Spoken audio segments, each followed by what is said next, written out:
அவர் தென்முக கடவுள் அப்படின்னு.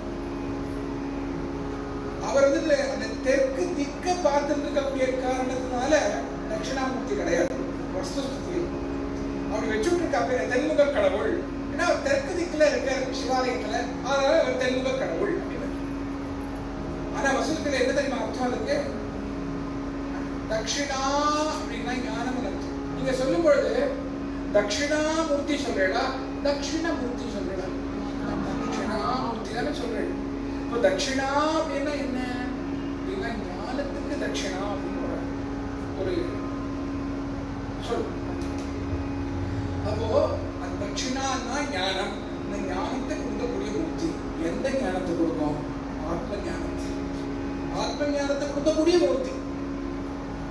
எந்த ஞானத்தை பெற்றா மீண்டும் இந்த ஜனன மரண சக்கரத்துல நாம சிக்கிட்டு போக மாட்டோமோ, எந்த ஞானத்தை பெற்றா நாம் அந்த சிவானந்த ரசானுபூதியிலேயே தெளிப்போமோ, எந்த ஞானத்தை பெற்றால் நான் அச்சேத்தியமா அதாஹ்யமா அக்லேத்தியமா அஸ்வச்சமா நித்தியமா சர்வகதமா ஸ்தானுவா அச்சலமா சனாதனமா இருக்கக்கூடிய அந்த ஆத்மவஸ்து தான் அப்படின்ற ஞானத்தை அடைவோமோ, அதை உயர்ந்த ஞானம்.